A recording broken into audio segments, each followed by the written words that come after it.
13, 12, 100, 101 fakultas hukum. Dan saya Darul Jokri Karis dengan NIM 13, 12, 300, 235. Perkenalkan, nama saya Cecilia dengan NIM 13, 12, 300. Nama saya Rizky Tanusri dengan NIM 21, 21.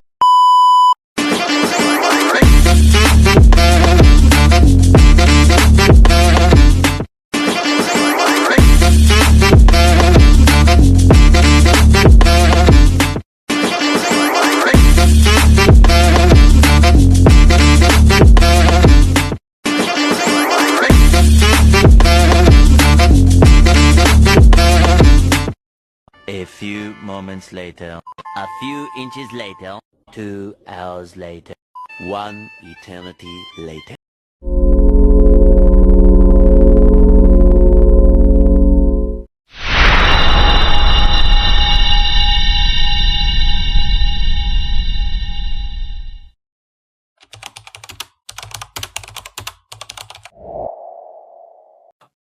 Selamat siang menjelang sore teman-teman Kataruka yang saya hormati dari Gabung Balosan.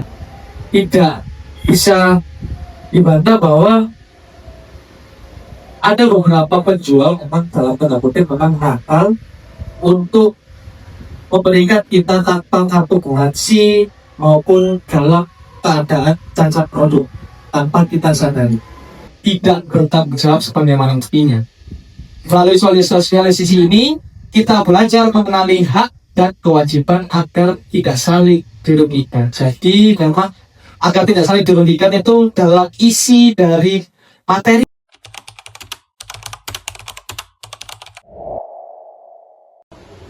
Kita membayar, mereka tidak berinfo. Bukan cuma tentang itu, menurut saya, kita mau beli dan menjual barang harus dengan impresi awal di luar. Kita harus memang melakukan hak kewajiban, mungkin saling membayar, saling memberikan jasa lokal. Kita memberi impresi kepada konsumen itu harus sebaliknya kita sebagai konsumen harus memberikan impresi baik kepada pelaku usaha. Contohnya, kita sebagai usaha tersebut keduanya memang saling menghargai agar tercipta hubungan jual beli yang baik. Misal kalian sebagai konsumen dilayani dengan tidak sepenuh hati, mungkin akan juga tidak senang akan perlakuan tersebut. Semisal kalian mau beli makanan lalu kalian ditawari, "Mas, ini bubur, dapat kalian makan terus pulang. Aku nggak mau lihat kalian lama di sini." Nah, itu juga tidak boleh. Itu juga tidak menghargai konsumen. Jadi itu termasuk dalam hubungan timbal balik antara konsumen dan pelaku usaha. Oke.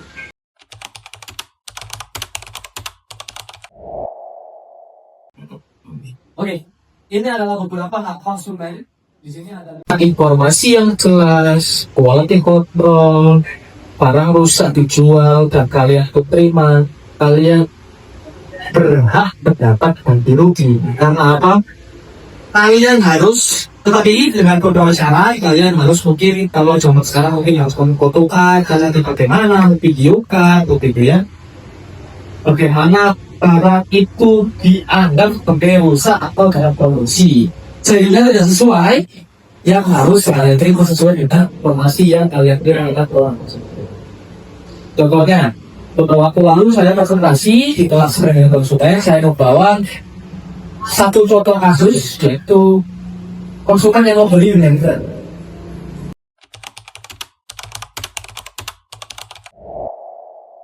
Kita materi kita mengajukan usaha sebagai masyarakat kita juga harus mengerti sebagai konsumen dan pelaku usaha ada juga pertanggungjawaban yang harus kita penuhi sebelum kita lakukan sesuatu. Yang pertama pertanggungjawaban publik. Pertanggungjawaban publik itu ketika kita sebagai pelaku usaha kita bertanggung jawab kepada pemerintah. Misalnya pemerintah kesehatan mengeluarkan surat bahwa dalam restoran dia harus menciptakan makanannya sesuai standar SOP. Dan kita sebagai pelaku usaha saat itu jika kita melanggar kita akan dikenai sanksi antara sanksi pidana maupun administrasi yang telah ditetapkan oleh peraturan. Yang berikutnya tentang pertanggungjawaban privat. Itu merupakan pertanggungjawaban kita sebagai pelaku usaha pada konsumen secara pribadi. Misalnya antara kita dengan pembeli, kita membeli, dan kita rasa barang ini tidak cocok dengan kita atau rusak secara teknis, berarti kita bisa meminta ganti rugi, dan sebagai pelaku usaha kita harus bertanggung jawab untuk ganti rugi barang tersebut. Dan pertama, menjual barang atau jasa yang berkualitas dan aman. Dia sebagai pelaku usaha sendiri kita tahu harus menjual barang dan jasa yang berkualitas dan aman. Tentu saja ini untuk meningkatkan rasa kepercayaan konsumen terhadap barang yang kita jual. Yang berikutnya, memberikan informasi yang jelas tentang produk yang dijual. Ya, ini sangat penting karena ketika kita tidak memberi informasi yang jelas pada produk kita, itu akan disalahgunakan. Misalnya ada minuman-minuman yang ditulis di situ khusus untuk 18 tahun. Jadi di situ pelaku usaha telah memberikan informasi yang jelas agar minuman tersebut dikonsumsi oleh orang-orang yang berada di atas umur 18 tahun, bukan dikonsumsi oleh misalnya balita maupun anak di bawah umur. Yang berikutnya, melayani pembeli dengan sopan, jujur dan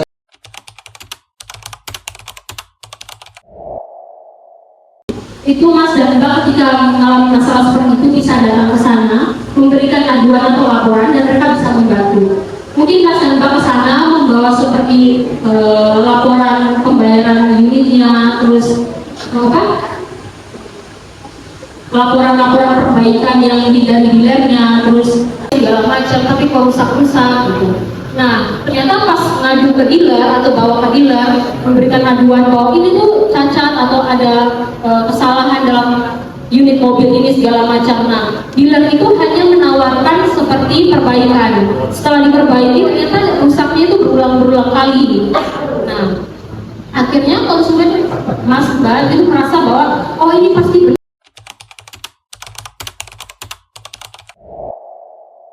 Kami sekali lagi menekankan bahwa pentingnya hukum perlindungan konsumen melindungi, memayungi hak-hak kalian sebagai konsumen. Bukan cuma konsumen, jika di masa depan kalian mempunyai usaha, kalian dilindungi oleh undang-undang juga. Di dalamnya ada hak dan kewajiban sebagai pelaku usaha. Walaupun ada di sini yang tahu undang-undang perlindungan konsumen, belum tahu. Mungkin bisa dicek di HP-nya, salah satu saja Undang-Undang Nomor 8 Tahun 1999 tentang perlindungan konsumen. Ya, ingat Undang-Undang Nomor 8 Tahun 1999 tentang perlindungan konsumen. Dari beberapa teman kami, termasuk dosen kami pun, itu memang setuju bahwa memang beberapa isi undang-undang tersebut memang perlu diperbarui karena ada beberapa yang tidak sesuai dengan perkembangan zaman, karena undang-undang tersebut sudah cukup bisa dibilang rusak ya, karena tahun 99 baru diterbitkan, diberlakukan, padahal di Amerika sana undang-undang perlindungan konsumen atau peraturan perlindungan konsumen sebagainya itu sudah ada sejak zaman sekitar tahun 50-an atau 30-an itu sudah dihargai yang namanya perlindungan konsumen. Sekali lagi, sebagai payung sementara sebelum adanya undang-undang baru, payung kalian sebagai konsumen yaitu Undang-Undang Nomor 8 Tahun 1999. Oke, mungkin sekian presentasi atau penyuluhan yang kami bisa berikan kepada teman-teman Karang Taruna Palongsari. Jika ada salah kata, kami ucapkan mohon maaf sebesar-besarnya. Kami dari kelompok perlindungan konsumen Fakultas Hukum Unpad Surabaya mengucapkan banyak terima kasih atas ketersediaan kalian meluangkan waktu. Oke, sekian dari kami. Wassalamualaikum warahmatullahi wabarakatuh. Selamat sore teman-teman.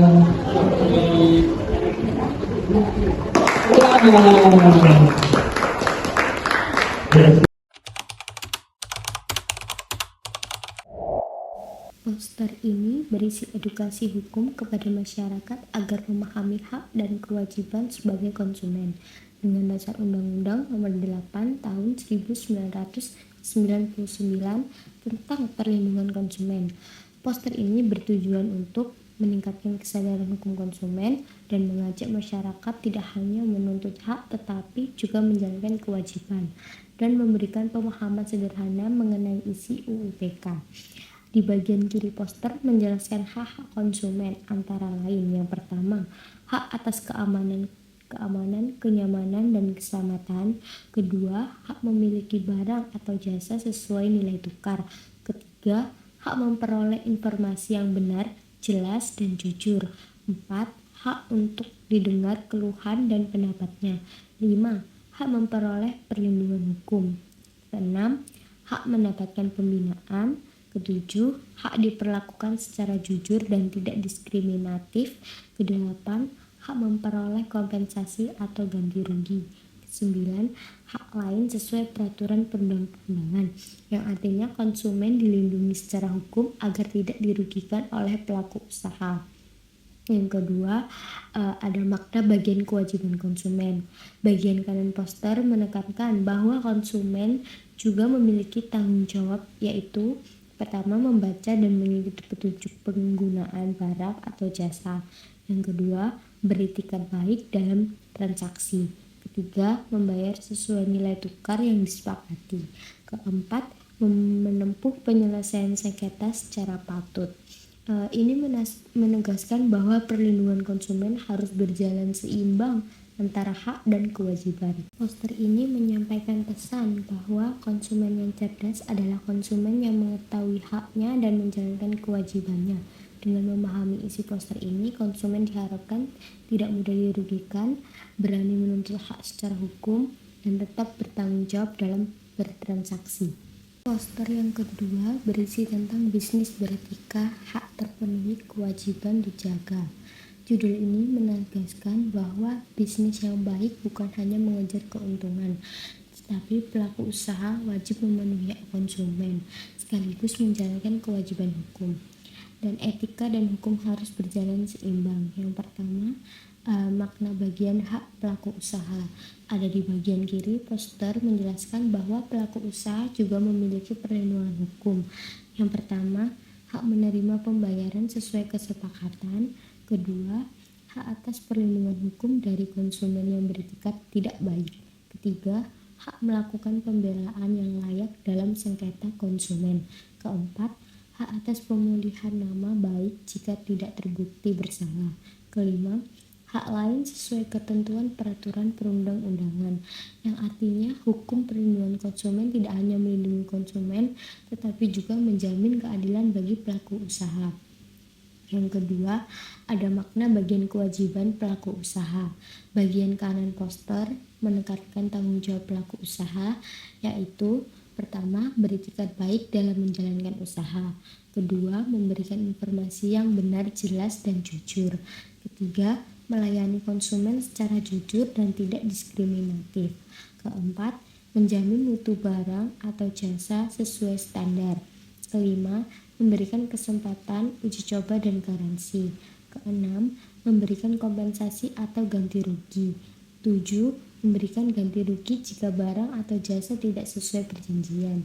Maka ini menunjukkan bahwa pelaku usaha wajib bertanggung jawab atas produk dan jasa yang ditawarkan. Poster ini juga menyampaikan pesan bahwa bisnis yang beretika adalah bisnis yang menghormati hukum, melindungi konsumen, dan tetap menjamin hak pelaku usaha. Dengan memahami poster ini, pelaku usaha diharapkan menjalankan usaha secara jujur dan bertanggung jawab untuk mencegah sengketa konsumen dan mewujudkan iklim bisnis yang adil dan berkelanjutan. Poster ini menggambarkan kegiatan pengabdian atau edukasi hukum kepada masyarakat yang dilakukan oleh Fakultas Hukum Universitas 17 Agustus 1945 Surabaya. Fokus utama kegiatan adalah sosialisasi Undang-Undang Nomor 8 Tahun 1999 tentang perlindungan konsumen UU PK. Tujuannya yang pertama meningkatkan kesadaran hukum masyarakat, kedua memberikan pemahaman tentang hak dan kewajiban konsumen serta pelaku usaha, ketiga mencegah terjadinya sengketa konsumen akibat ketidaktahuan hukum. Bagian pemaparan materi, bagian ini menunjukkan kegiatan menyampaikan bahwa materi hukum kepada peserta sosialisasi. Isi pemaparan meliputi hak konsumen pasal 4 UPK dan kewajiban konsumen pasal 5 UPK, hak pelaku usaha pasal 6 UPK dan kewajiban pelaku usaha pasal 7 UPK. Maknanya edukasi hukum menjadi sarana preventif agar konsumen dan pelaku usaha memahami gimana sih posisi hukum masing-masing. Terus yang kedua ada bagian penyerahan buku saku. Di bagian ini melambangkan pemberian media edukatif tertulis berupa buku saku yang tentang perlindungan konsumen, upaya agar pengetahuan hukum dapat mempelajari kembali secara mandiri. Secara hukum, buku saku ini berfungsi sebagai sarana penyebarluasan norma hukum dan implementasi asas kepastian hukum dan perlindungan hukum preventif. Yang ketiga ada bagian dokumentasi bersama. Foto bersama dengan peserta Karang Taruna Balongsari ini menunjukkan bahwa partisipasi aktif masyarakat dalam kegiatan hukum dan kolaborasi antara akademisi dan masyarakat. Maknanya perlindungan konsumen tidak hanya menjadi tanggung jawab negara, tetapi juga memerlukan peran aktif masyarakat. Seperti poster ini bermakna bahwa sosialisasi hukum perlindungan konsumen merupakan langkah penting untuk membentuk masyarakat yang sadar hukum, kritis, dan terlindungi. Melalui pemaparan materi ini dan pembagian buku saku, lalu dokumentasi bersama, kegiatan ini mencerminkan implementasi nyata UUPK dalam kehidupan bermasyarakat.